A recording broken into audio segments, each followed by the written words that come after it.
We're on 76. In the figure below, AB, line AB is tangent to circle O at point A. Fair enough? Point A. Secant BD intersects circle O at points C and D. Right, this is secant BD. Secant BD. And secant just means it intersects the point at 2 points. It's not tangent. A tangent intersects a circle at exactly 1 point. All right, secant BD intersects a circle at points C and D. Measure of arc AC is equal to 70 degrees. So the measure of arc AC, this is 70 degrees, okay. And the measure of arc CD is equal to 110 degrees. That's equal to 110 degrees. So what do they want us to figure out? What is the measure of ABC? So what is ABC? So what is this angle? That's what they want us to figure out. They want us to figure out this. Right here. That angle. Let's see what we can do here. So there's a couple of ways to think about it. Well, there's one way. Well, if you look at this is 70, this is 110, right? So if you add them, this whole arc going for all the way around, that's actually what? It's 70 plus 110. That's 180 degrees. So it's actually perfectly halfway around the circle. So actually, from A to D is actually a diameter of the circle. How do I know that? Because it goes all the way around the circle. It's 180 degrees. The arc length is 180 degrees. So we can draw, let me draw a diameter line. I don't know if this thing is drawn to scale. So A to D is actually a diameter of the circle, and we know that because that's 180 degrees, the combined arc length right there. And we know that this line is tangent at point A. This line is tangent at point A. So that has to be a right angle, right? When you're tangent at point A, that means you're tangent to the radius at that point. Fair enough. So now let's see what we can figure out. We know that this arc length is 70. Is there any way to figure out what this angle right here is? Because if we know this angle, we know this is 90, then we could figure out that angle. And this is something that you should just learn about what do you call them? Inscribed angles in a circle. This is an inscribed angle because the vertex touches on one of the sides of the circle. So an inscribed angle, and this is just something good to memorize, and you could play around with it to get a little bit more intuition about it, is equal to half of the arc length that it intersects. So this inscribed angle intersects an arc length of 70 degrees, right? So this is 35 degrees. It's 35 degrees. And that's just something good to know, that this is going to be half of whatever this arc length is, right? Now we can figure out x, because x plus 35 plus 90 is equal to 180. So let's see, you get x plus 35 is equal to 90. X is equal to what? X is equal to 90 minus 35 is 55, which is choice C.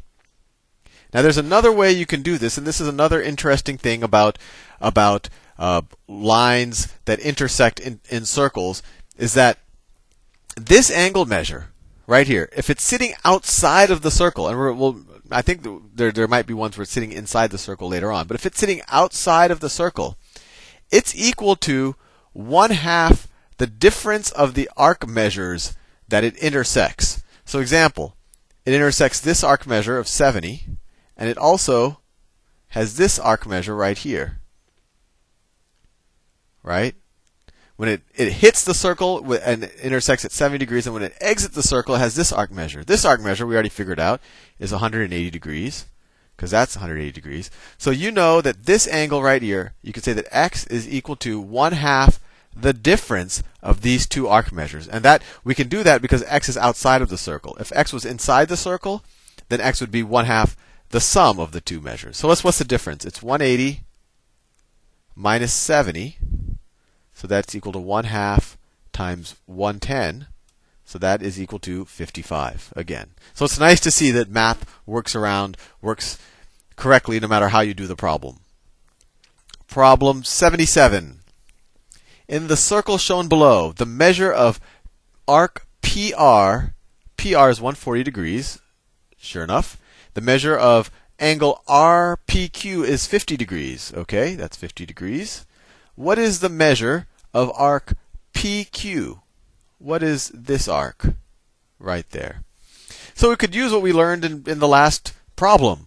50 degrees is an inscribed angle, right? This is an inscribed angle. So it's going to be half of the arc length measured in degrees, or arc angle, I guess you can say, of the arc that it intercepts. So if this is 50, then this arc measure is going to be 100 degrees, right? So what we're trying to figure out, this arc measure right here, it's whatever you really have left over, right? A whole circle has three. Let's call this x. So we know that x plus 100 plus 140, well, that goes all the way around the circle, right? That's going to be equal to 360 degrees. So you have x plus 240 is equal to 360 degrees. Subtract 240 from both sides. You get x is equal to 120 degrees. Choice D. Problem 78.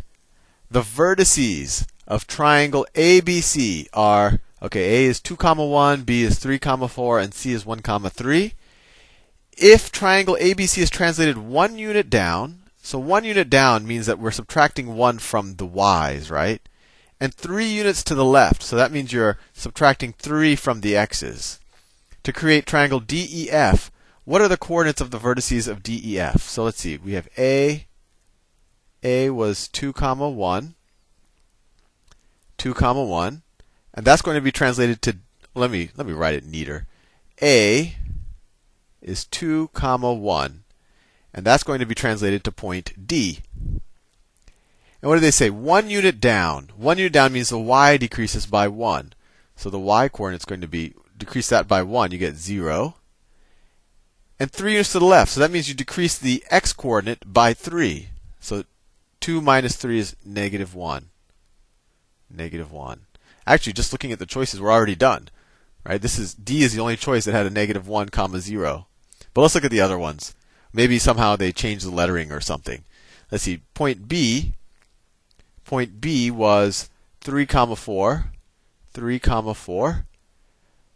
So what did we do with x? We said 3 units to the left, so that becomes D. That becomes point E. So if you take this 3 units to the left, 3, you're subtracting 3 from there, so that becomes a 0. If you take the y coordinate 1 unit down, that becomes a 3. So E is 0, 3.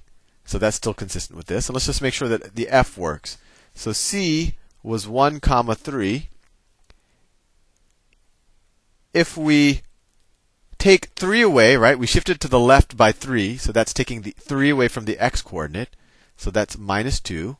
And then if you're shifting the y coordinate down 1, that's taking 1 from it, so that's 2. So F is minus 2, 2. And so D was definitely the answer. Problem 79. If triangle ABC is rotated 180 degrees about the origin, what are the coordinates of A prime? Okay, so we're gonna rotate this thing 180 degrees. And essentially, I mean, we could worry about all the coordinates, but they just want to know where A prime is. So this is going to have, so wherever A sits after we've rotated it, right? So let's think about it a little bit. Let's think about it a little bit. When we've rotated the C, this is going to be the new C. It's going to be right there. And then the new A, so let's see, the B is going to be, when you rotate it, I just want to make sure I'm doing this right. This is almost like this is a visualization problem. If you go 4, no, if you go, this is 4 to the right and up 3, right?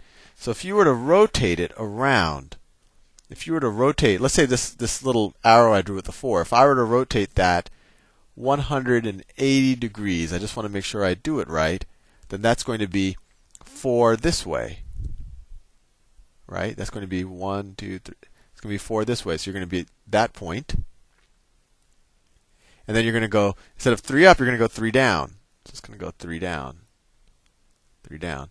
So that's where A prime is going to be, right at that point. Right there. And that's the point minus 5, minus 4. That's minus 5, minus 4. And that's our answer. But let's figure out all of the other points. So B, you go up 2 to the right, up 3 and to the right 2. So then you'd go from the new C, you would go, let me make sure, right, about the origin, right.